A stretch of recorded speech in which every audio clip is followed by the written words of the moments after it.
안녕하세요. 저는 이혼을 하고 혼자 지내는 30대 여성입니다. 사실 몇 년만 더 있으면 금방 40세에 들어서지만 만 나이까지 도입된다는 마당에 저도 굳이 먼저 나이를 먹고 싶진 않네요. 젊음이 한창일 줄 알았던 저도 어느새 앞자리 수가 신경 쓰이는 나이가 되었고 그 사이 짧은 결혼 생활에 망치고 이혼녀 신세가 되었지만 그래도 저는 제 인생이 좋습니다. 넉넉하지 못한 집안에서 태어나 잘난 것 하나 없는 제가 지금은 어엿한 사업가가 되어 있으니까요. 젊어서 청춘을 바치고 남들의 무시를 견디며 제 스스로 이 자리까지 올라온 저였어요. 비록 결혼엔 실패했지만 사업에는 성공했고 저는 앞으로도 제 스스로를 책임질 역량이 있는 사람입니다. 하지만 그런 저도 믿었던 남편에게 피눈물 나는 배신을 당하고 나보다 한참 어린 상간녀에게 비웃음을 당했던 그 과거는 평생 잊지 못할 치욕이 아닐까 싶어요. 그렇다고 내가 무슨 짓을 할 수 있을까 하며 포기하려 했지만 살다 보니 기회가 찾아오기 마련이더라고요. 그래서 제가 작은 복수를 하게 되었던 그 사연을 여러분께 전해보려 합니다. 남편과 저는 소개팅으로 만난 사이였습니다. 당시 저는 일만 하느라 30 넘게 결혼을 못했어요. 부모님은 저를 볼 때마다 결혼 이야기를 꺼내시고 저는 다른 친구들이 결혼하는 걸 지켜만 보다 혼자 남아 있었죠. 결국 보다 못한 지인들이 제게 소개팅을 주선하며 남편과 저는 그렇게 만나게 되었습니다. 남편은 중소기업에 다니는 평범한 직장인이었습니다. 그때도 저는 잘 나가는 쇼핑몰 대표였기 때문에 연봉으로 따지면 저와 비교도 안 될 정도로 작았지만 저는 그 사람에게 매력을 느꼈습니다. 가방끈 짧은 나와는 다르게 좋은 대학 나와서 똑똑한 그 남자가 멋있어 보였거든요. 늦은 나이니만큼 저희는 결혼을 전제로 만남을 시작하게 되었습니다. 그렇다고 저희들이 천년의 사랑이나 절절한 인연은 아니었어요. 그냥 늦은 나이에 적당히 맞춰가며 인연을 만들어보자는 생각이었죠. 사람마다 장단점이 있다 보니 저희도 서로 모자란 부분들이 있기 마련이었어요. 저 같은 경우엔 학벌이었고 남편의 경우에는 경제력이었죠. 남편은 누구나 알만한 좋은 대학을 나왔지만 요즘 청년들이 그렇듯 어려운 취업으로 오랜 취업 준비 기간을 겪었고 또래에 비해 연봉이 높은 편도 아니었어요. 거기다가 집안 형편이 넉넉한 것도 아니라서 모은 돈이 많은 편도 아니었죠.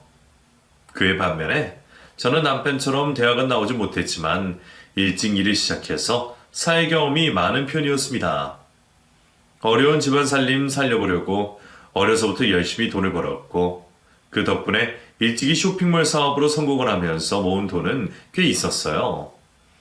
20대 시절 고생하며 돈만 벌었던 저는 그렇게 번 돈으로 부모님 빚도 갚아드리고 제 명의로 된 고급 아파트도 있었습니다. 30대 초반 나이에 이룬 성공으로는 꽤 부러움을 살 만한 일이었죠. 연애를 할 때에도 조금이라도 여유가 있는 사람이 있으면 될 거라 생각해서 데이트 비용은 거의 제가 내곤 했어요. 그러다 연애 1년 만에 결혼하고 싶다는 남편과 결혼을 결정하게 되었습니다. 결혼 준비라고 할 것도 별로 없었어요. 이미 저한테 집이 있는 상태였으니 홀어머니와 살던 남편이 제 집에 몸만 들어오면 되었으니까요. 가전 가구도 다 있었고 딱히 돈 들이거나 준비할 건 없었어요. 시댁 사정도 여의치 않기에 도움을 받을 생각도 하지 않았었죠. 시어머니는 그런 제게 해준 게 없어서 미안하다며 안타까워하시던 좋은 분이셨습니다. 당신 아들이 저보다 무능한 걸 아시고 아들이 잘난 건 없지만 시아버지 닮아 여자 문제는 없을 거라며 저를 달래주셨거든요. 보통은 며느리가 아들보다 돈을 잘 벌면 돈으로 유세 떨지 말라고 기죽이는 시댁이 흔하던데 저는 그런 시어머니를 만난 것이 제 복이라 생각했습니다. 가난한 시댁에 능력 없는 남편은 아무런 문제가 되지 않았고 저는 제가 인복이 있는 거라 생각하며 제 결혼에 만족했어요. 하지만 그런 행복은 오래가지 못했습니다. 결혼을 하고 얼마 안 있어서부터 남편은 회사 생활이 힘들다며 자꾸 퇴사를 하고 싶어 했어요. 여보, 나 진짜 일 그만두면 안 될까? 나 이러다가 스트레스 받아서 정말 죽을 것 같아. 차라리 그만두고 내가 당신 일 도우면 어때? 회사 일이 힘들다는 건 이해하지만 남편의 말이 참 철없이 들렸습니다. 직장에서는 상사들 후배들 눈치 보며 힘들다면서 제 회사에서 일하면 사장 와이프 둔 덕에 남들 눈치 안 보고 편해지고 싶어 한다는 걸 제가 모를 수가 없었죠. 일을 그만두게 하면 바지 사장 노릇이라도 하려 눈치를 보는 남편의 생각을 이미 읽고 있었던 저는 남편이 제 회사 일을 돕게 될 생각이 없었습니다. 제 목숨보다 소중한 회사였기에 남편에게 숟가락을 얹게 할 수 없었거든요. 그래서 그나마 다니는 곳이라도 다니라고 했더니 그게 기분이 나쁜지 몇 달간 툴툴거리더라고요. 그래도 안 되는 건 안 되는 거라 생각하며 절대 안 된다 고집을 부렸더니 어느 날 남편은 기어이 회사에 사표를 쓰고 나왔습니다. 그리고는 제 취업을 핑계로 쭉 백수가 되었죠. 당신 취직 안 할 거야? 언제까지 집에 있으려고 그래? 나도 노는 거 아니야. 면접 준비도 하고 이력서도 쓰고 있다고. 근데 취직이 안 되는 걸 날들어 어떻게 하라고. 그러게 누가 겁도 없이 냅다 퇴사부터 해. 어디 믿을 구석이 있어서 그렇지? 내가 일 안 했어도 당신이 그렇게 쉽게 일 그만둘 수 있겠어? 그렇다고 살림을 하는 것도 아니고 뭐 한다는 거야? 아, 또 왜 사람을 스트레스를 받게 해. 내일 내가 알아서 할게. 돈 잘 벌어 와이프 둔 덕분에 걱정 없이 백수 신세를 즐기는 남편을 보며 저는 한숨만 푹 나왔습니다. 돈은 좀 못 벌어도 성실하고 자기 일 열심히 하는 모습이 좋아서 결혼했던 건데 나랑 결혼을 하더니 이제는 내 돈이 다 자기 돈 같은지 쓸 줄만 알고 벌 줄 모르는 남편이 한심하기만 했어요. 일자리를 구하겠다는 말이 진심이긴 한 건지 제 취업에 별 노력을 않는 남편이 답답했습니다. 처음에는 저도 참아보려고 했지만 자꾸 저를 실망시키는 남편에게 말이 곱게 나가지 않았고 그러다 보니 남편도 자격지심에 자꾸 싸움이 벌어졌습니다. 겨우 결혼 2년 차에 그런 사이가 되었으니 저는 당연히 결혼을 후회할 수밖에 없었어요. 이럴 거면 나 혼자 노처녀로 살던 시절에 비해 뭐가 나아졌나 싶더라고요. 제 결혼을 좋아하시는 건 결국 내가 아닌 남들과 부모님 뿐이었습니다. 여자가 결혼해야 행복해진다는 말도 남자들이 여자들 대신 돈 벌어오던 90년대까지나 통하는 일이지. 여자들이 일하는 이 시대에 결혼이 여자한테 과연 이득이 될까 싶더라고요. 저만 봐도 백수 남편한테 피 빨려 사는 시세였으니 말이죠. 연애 시절에는 알뜰살뜰 살던 남편은 결혼 후로 씀씀이가 크게 변했습니다. 김밥 한 줄도 가격 따져가며 먹던 사람이 이제는 툭하면 고급 레스토랑에서 외식을 하자 하고 명품도 아무렇지 않아 하더라고요. 그래도 미우나 고우나 내 남편이니 돈 걱정은 없이 살으라고 카드까지 쥐어줬더니 가끔은 저도 놀랄 만큼 돈을 쓰곤 했습니다. 이건 또 뭐야? 500만 원? 당신 대체 뭘 산 거야? 아, 그거 엄마 다음 달 생신이시잖아. 몰묘에 들고 가실 가방이 없다고 하셔서 내가 하나 사드렸어. 그래? 그럼 나한테 말을 하지. 여자 가방은 내가 볼 줄 알지 당신이 뭘 알아? 당신 바쁜데 뭐 그런 것까지 골라줘. 추천받아서 잘 샀어. 엄마도 좋아하시고. 그때는 그 가방이 정말 시어머니께 간 줄만 알았습니다. 그런데 그게 아니었다는 걸 얼마 뒤에서야 알게 되었죠. 저는 어느 날 우연히 남편의 외도를 알아차렸습니다. 남편과 관계가 소원해져 관심이 덜하긴 했지만 그렇다고 설마 바람을 피울 줄은 생각도 못했는데 남편이 자리를 비운 사이 남편의 애인으로부터 문자와 사진 한 통이 날라왔더라고요. 오빠 고마워. 나 정말 잘 쓸게. 시어머니께 사드렸다는 가방을 들고서 말이죠. 그 여자가 보낸 사진과 문자 내용들을 확인한 저는 남편의 외도를 확실히 알아차렸습니다. 그리고 뒤통수를 얻어맞은 듯 배신감이 엄청났었죠. 백수 주제에 살림은 거두지도 않던 놈이 감히 나 몰래 바람을 피는 것도 모자라서 내가 번 돈으로 상간녀에게 가방을 사주다니. 이건 제가 평생 겪었던 그 어떤 비참함과도 견딜 수 없는 감정이었어요. 지 돈으로 시어머니께도 가방 한 번 사들여 본 적 없는 인간이 내 돈으로 애인에게 선물을 한다는 건 말도 안 되는 일이었습니다. 그런데 제가 더 소름이 끼쳤던 건 그 다음이었어요. 사실 저는 얼마 전부터 이상한 기분을 느꼈습니다. 이상하게 누가 집에 왔다 간 것처럼 이상한 기척이 있었고 제 화장대나 욕실 물건들이 흐트러져 있었죠. 남편은 자기가 건드렸다거나 제가 예민한 거란 소리를 하기에 저도 별 생각 없이 넘어갔었는데 남편의 외도를 알아채고 나니 그것들이 다 예사롭지 않게 느껴지는 거였어요. 혹시 그 여자가 내 집까지 들어왔을까 싶은 생각이 미쳤고 충격을 받은 저는 마음을 해서 진정시키며 제대로 증거를 잡기 위해 남편 몰래 화장대에 카메라를 설치했습니다. 그리고 증거가 잡히기를 기다렸죠. 그리고 며칠도 지나지 않아서 저는 기막힌 광경을 목격할 수 있었어요. 내 남편과 상간녀가 감히 내 집, 내 침대에서 뒹굴고 있는 모습들이 여과 없이 찍혀 있더라고요. 오빠, 와이프보다 내가 좋지? 그럼 당연하지. 그렇게 늙은 여자가 뭐가 좋겠어? 나는 어리고 예쁜 우리 선영이가 세상에서 제일 좋지. 그럼 이혼하고 나랑 결혼하자. 오빠 같은 남자가 뭐가 하셔서 늙은 여자랑 살아? 그냥 적당히 위자료 떼어주고 나랑 결혼하면 안 돼? 그건 그래도 이혼은 좀 그렇지. 우리 어머니가 와이프를 예뻐하셔서. 그럼 나는 평생 결혼도 못하고 뒤에 숨어 살아? 나 언제까지 이렇게 둘 거야? 이럴 거면 헤어지든가. 아니야. 이혼할 거야. 할 건데 때가 중요하니까 좀 기다려 달라는 거지. 둘이 저를 들고 늙은 여운의 남편에게 빌부터 사네 하는 얘기들을 하는 걸 보니 상간녀가 뭔가 제대로 착각하고 있다는 생각이 들더라고요. 아무래도 내 남편의 재력이 누구덕인 줄을 모르는 듯 했습니다. 그 영상을 보고 너무나 화가 났지만 화가 날수록 머리가 개운해지기도 했어요. 당연히 이혼을 할 거지만 이혼하기 전에 3자 대면을 먼저 해야겠다 싶었죠. 그래서 저는 두 사람이 내 집에서 데이트를 즐기는 날 남편에게 회사에 출근했다고 거짓말을 하고 집안에 숨어 있었습니다. 내가 내 집에 숨어 있다는 게 우스웠지만 큰 일을 위해서 그 정도는 감수해야 했죠.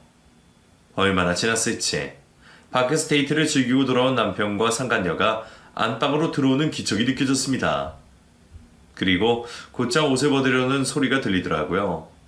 드레스로 많게는 숨어있던 저는 그것들이 벌거벗기를 기다리다가 그 앞에 나타났습니다.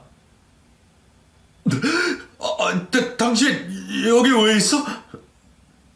너무 놀라 숨 넘어갈 정도로 소리치는 남편을 무시하고 그 상간녀의 벗은 몸을 들여다봤습니다. 나보다 10살 가까이 어리다더니 확실히 몸매가 좋긴 하더라고요. 그래서 남의 남편도 쉽게 뺏을 수 있다 생각했을지 몰라도 저는 그 여자에게 질투가 나진 않았습니다. 어차피 세월이 흘러 쓰러질 젊음 따위가 부럽진 않았거든요. 하지만 그 여자는 자신의 젊음이 몹시도 대단하게 느껴졌던 모양인지 벗은 몸으로도 제 앞에서 눈 하나 깜짝 안 했습니다. 옷부터 입어요. 남이 내 집에서 벗고 있는 꼴 보고 싶은 집이나 없으니까. 여기가 왜 당신 집이에요? 오빠 집이지? 그래, 앞으로 내 집이 될 거고. 어차피 다 알고 기다리고 있었던 것 같은데 이참에 그냥 헤어져 주세요. 오빠는 이미 당신한테 마음 없으니까. 오빠는 날 더 사랑하고 당신만 사라지면 우리는 결혼할 수 있어요. 그래? 저 인간이 나랑 헤어지고 너를 여기 데려다 살겠대? 글쎄, 집주인이 허락을 할까? 여보, 제 말은 들을 필요 없어. 쟤는 그냥 어린애야. 아무것도 모르고 하는 소리라고. 그래, 아무것도 모르는 것 같긴 하더라. 당신이 내 카드로 어머니 사드렸다고 한 가방도 제가 가지고 있던데 그것도 모르지. 네가 타고 다니는 차도 4명이고 이 집도 4명이고 하다못해 네가 쓰는 핸드폰 요금도 내가 내주는데 너는 내 집에서 내가 사준 옷 입고 내가 돈 내주는 폰으로 바람을 피고 다녔니? 그걸로도 모자라서 감히 내 침대에서 저런 년을 눕혔어. 이제 보니 네가 돈만 없는 게 아니라 배알도 없고 염치도 없구나. 어머니는 너를 그렇게 안 키우신 것 같은데 넌 어쩜 그러니? 그 말에 자존심이 상한 남편이 제 앞에서 뭐라고 떠드는 것 같았지만 제 귀에는 아무 소리도 들리지 않았습니다. 그게 변명이건 핑계이건 듣고 싶지 않았거든요. 그냥 나한테 이 상황이 왜 벌어졌는지 그때는 화를 넘어서 마음이 숙연해졌어요. 절대로 바람 필 거라고는 생각 못한 남편도 바람을 피는 세상이라니. 세상이 참 요지용이다 싶더라고요. 저도 적지 않은 충격을 받았지만 그 상간녀도 만만치 않아 보였습니다. 정말로 그동안 내 남편이 내 덕에 누리는 것들이 그놈의 재력인 줄 알았는지 남편이 빈털터리 백수란 얘기에 정말 놀란 듯 보였죠. 어때? 이제 네 처지를 좀 알겠어? 그래, 네 말대로 이혼해줄 테니까 얘 데리고 가고 싶으면 데려가. 나도 잘난 것도 없는 놈 걷어먹여주는 짓도 이제 그만해야지. 이런 놈 데리고 살던 내가 답답하다 싶었어도 이혼할 용기가 안 나서 그냥 살았는데 나도 네 덕분에 이혼하게 됐으니 그건 고맙게 생각할게. 그리고 당신은 지금 당장 짐 싸서 나가. 시댁에 내가 연락드릴 테니까 나한테 연락하지 말고. 그나마 어머니한테 감사한 마음에 협의 이혼을 할 건데 너 어차피 나한테 받아낼 돈도 없고 당신도 소송으로 가서 위자료 뭐 들고 싶으면 고집부려 보든가. 그 말의 끝으로 저는 남편과 상간녀를 집에서 쫓아내고 시어머니께 전화를 드렸어요. 상황 설명을 드리고 이혼을 하겠다 말씀드리니 시어머니는 미안하다며 끝내 눈물을 숨기지 못하셨습니다. 짧은 결혼 생활이었지만 저한테는 정말 잘해주셨던 시어머니셨기에 저도 괜히 죄송한 마음이었어요. 그런 어머니께 어떻게 그런 아들이 나왔는지 정말 의문이었죠. 그나마 시어머니가 아들을 잘 다 이루셨는지 저희는 지겨운 소송 없이 협의 이혼으로 관계를 정리할 수 있었습니다. 남편은 들어올 때처럼 맨몸으로 나가고 저는 또다시 싱글이 되었죠.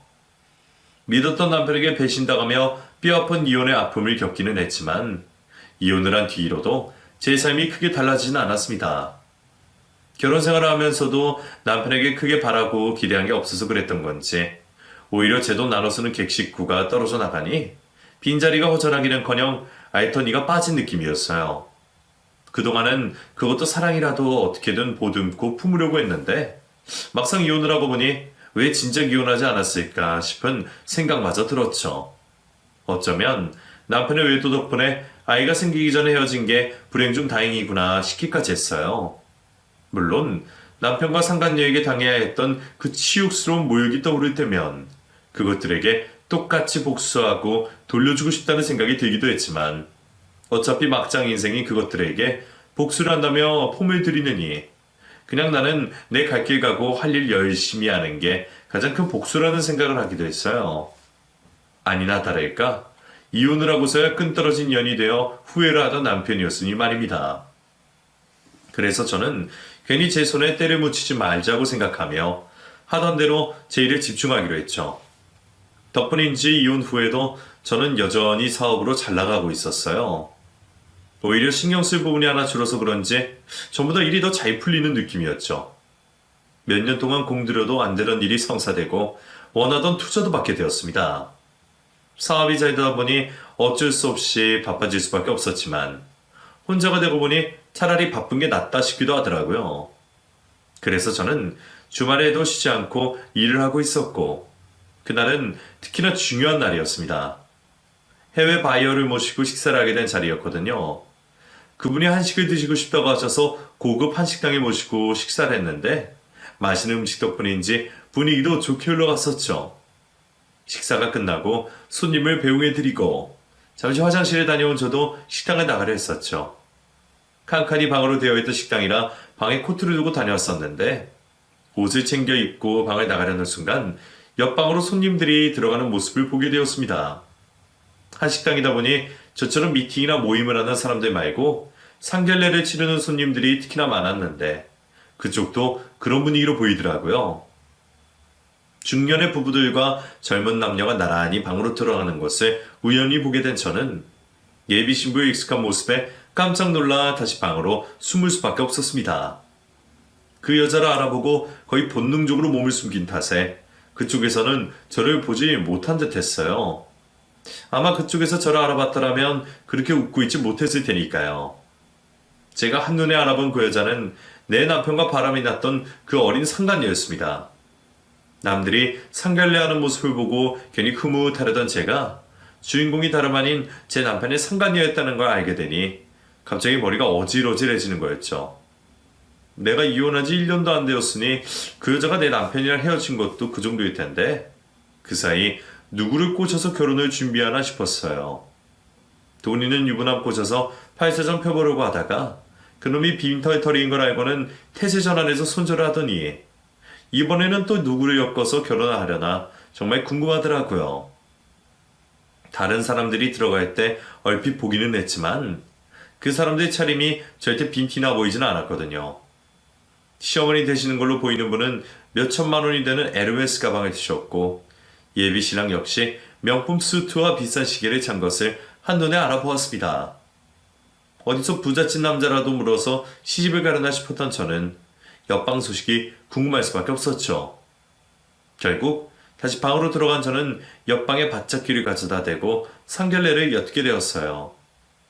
고급 한정식 집치고는 방음이 철저하지 않은 탓에 귀를 가져다 대니 옆방 소리가 아주 생생히 잘 들리더군요. 특히나 까랑까랑하던 그 상간녀의 목소리가 제 귀에 가감없이 내리꽂히는 게 느껴졌습니다.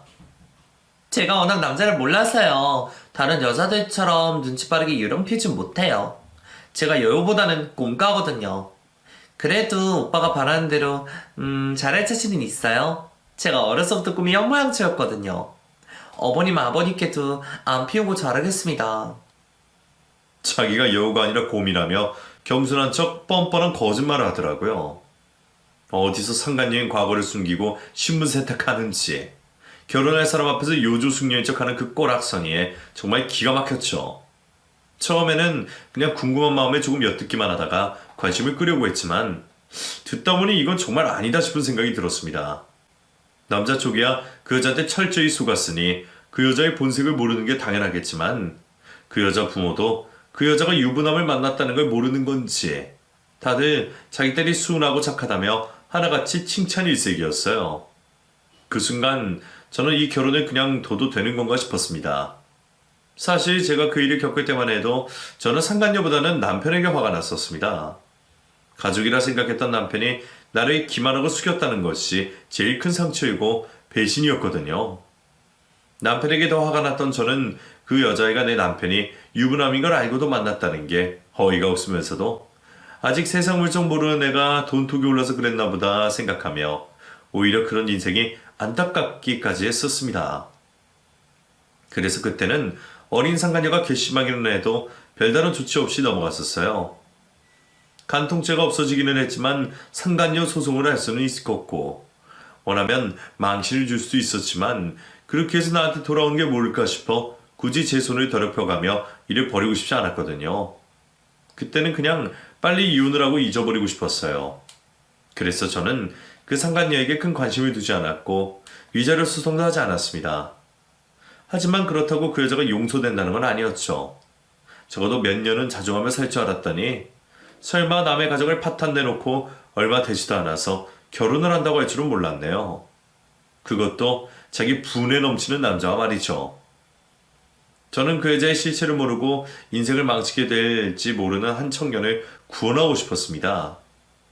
나야 이미 당해버리고 없는 일셈 치려했다고 하지만 저 청년은 아직 피할 기회가 있으니까요.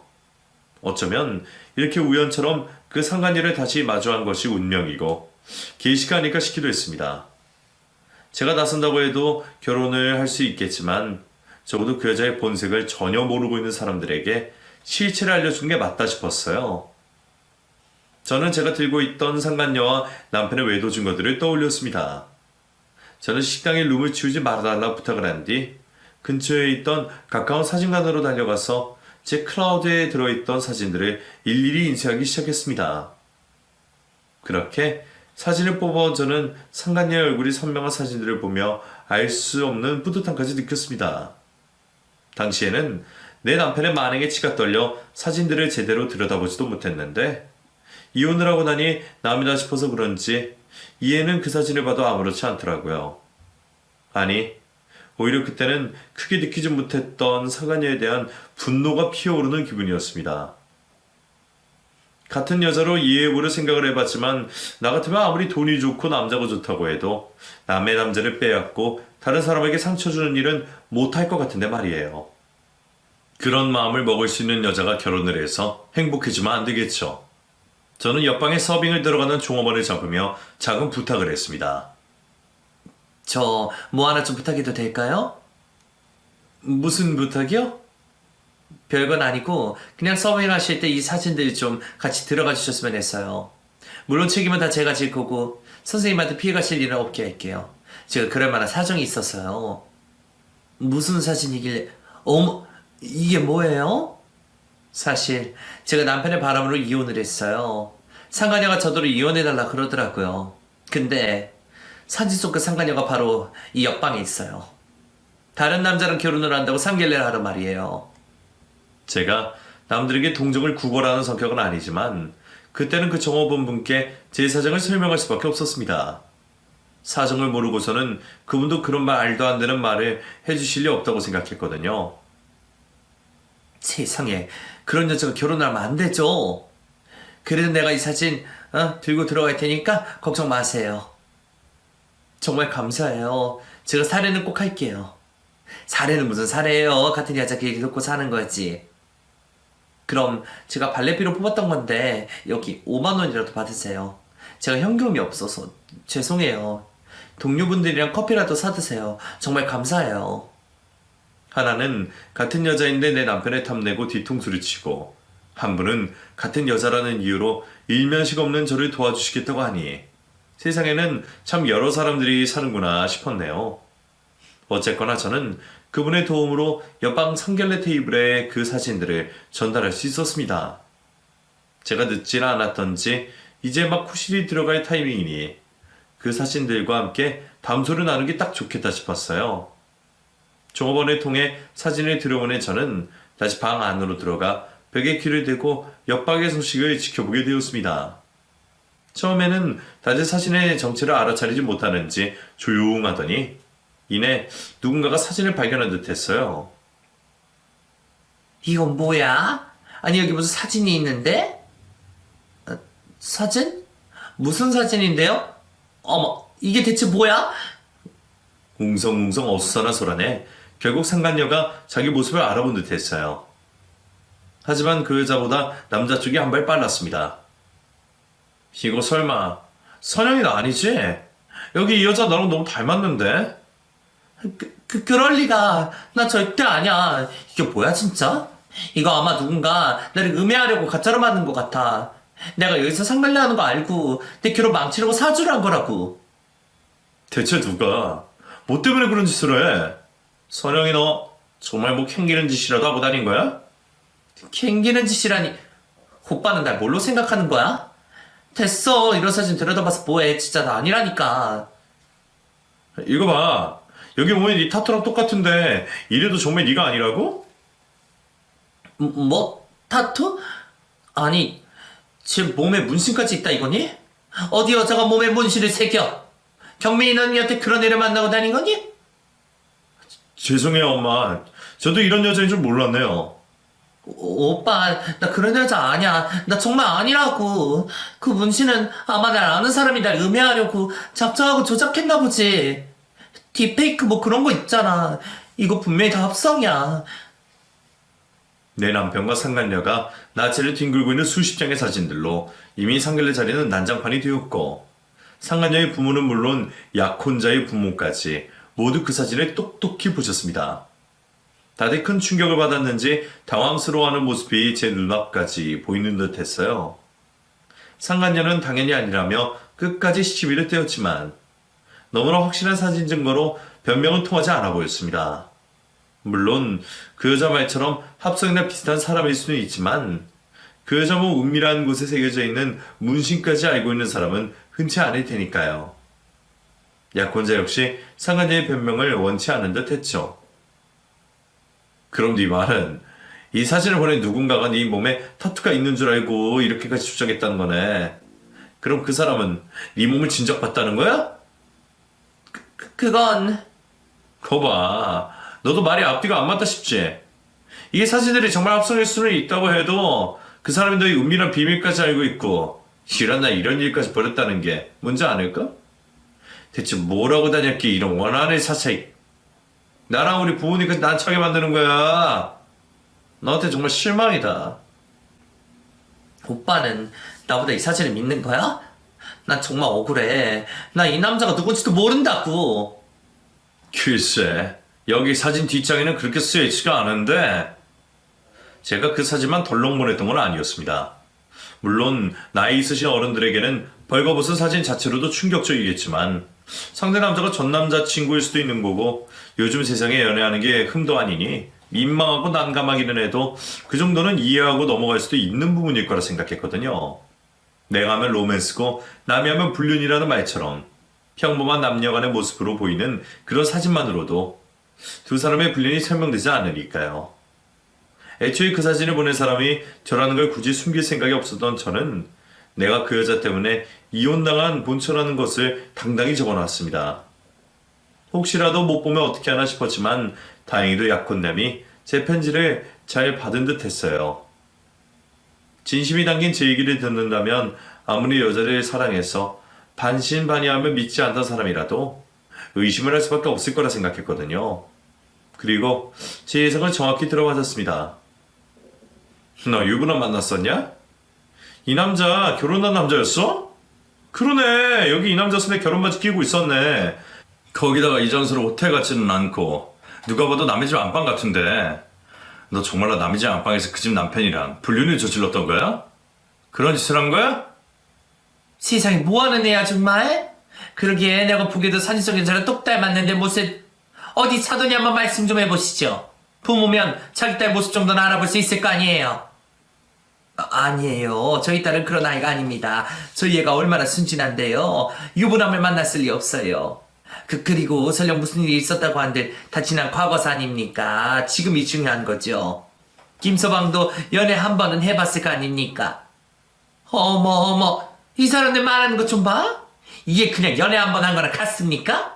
남의 남편이랑 바람이 났다는 게 제정신이냐고요?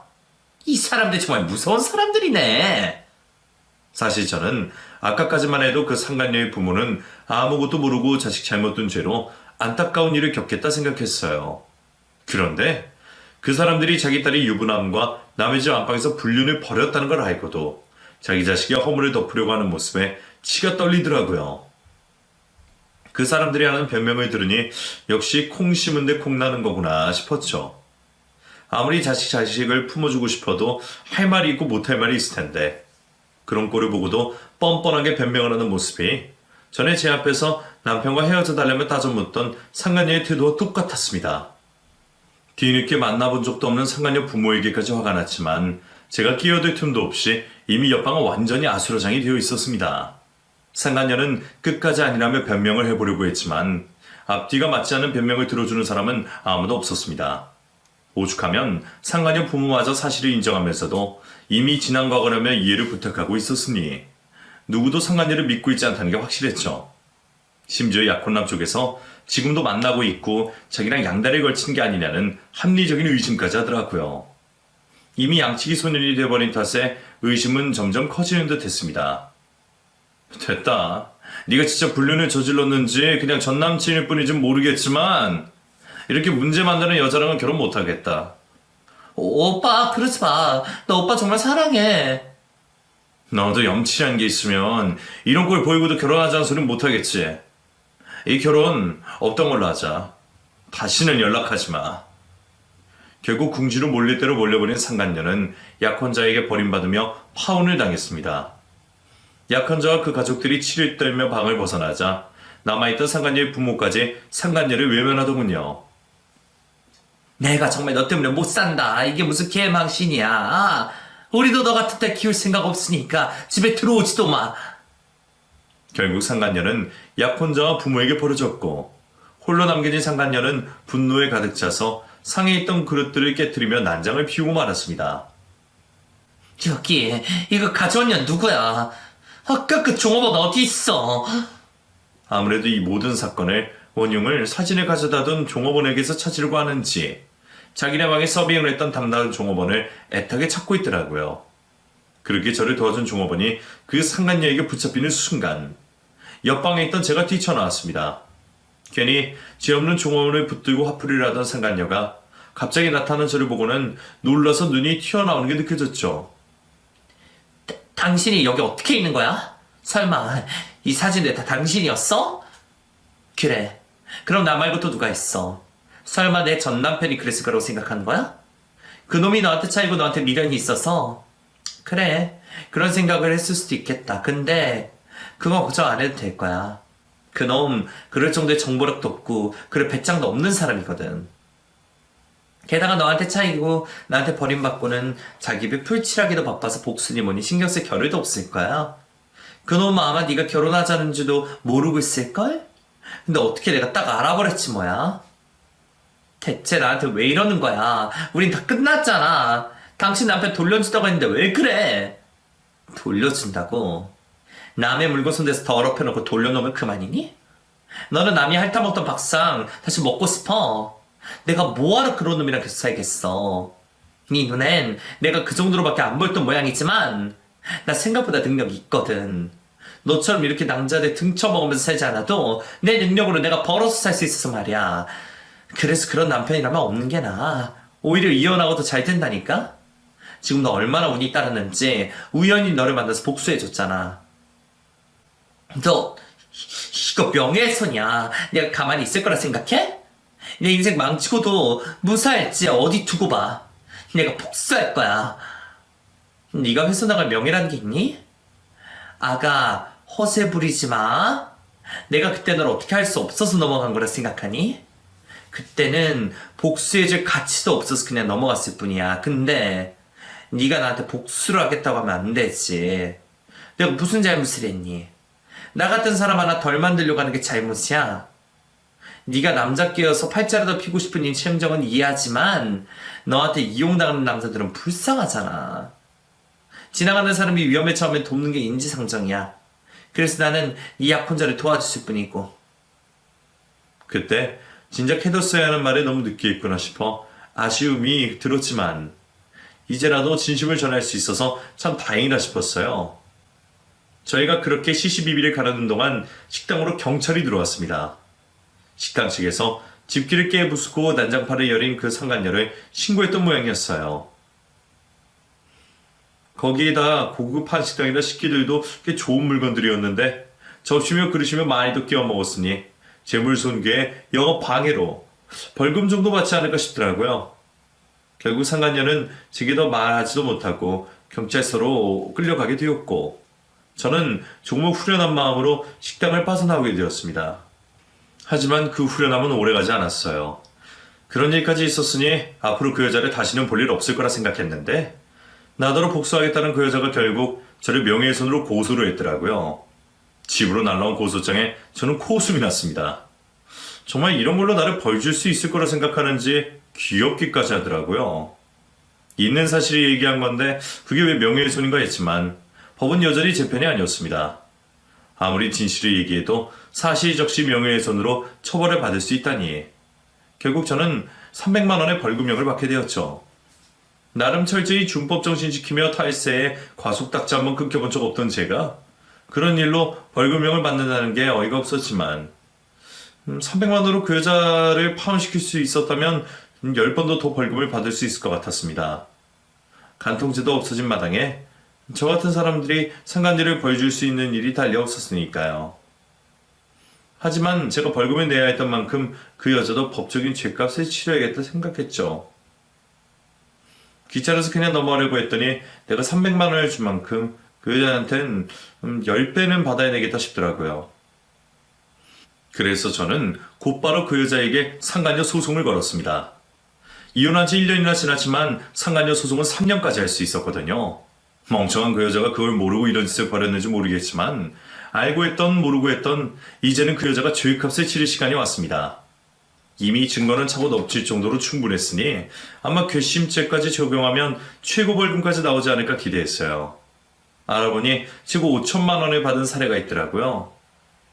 아무래도 자녀가 없는 제 경우에는 그 정도 아니겠지만 저는 제가 낸 벌금에 딱 10배를 받고 싶었습니다. 나한테 더 빌면 10배를 돌려받는다는 것을 보여주고 싶었죠. 그러자 명예훼손으로 고소해서 나한테 벌금까지 뜯어갔던 여자가 그제서야 나를 찾아와 합의를 해달라며 사정을 하더라고요. 언니, 미안해요. 제가 실수했어요.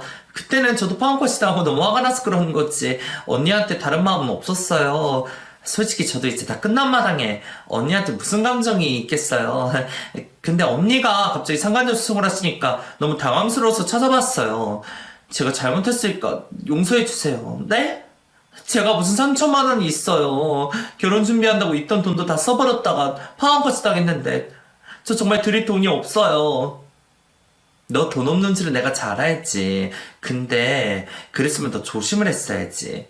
네 마음대로 갑질해서 나한테 돈 뜯어갈 때는 아무렇지 않더니 이제 와서 갑자기 잘못이 떠오르니?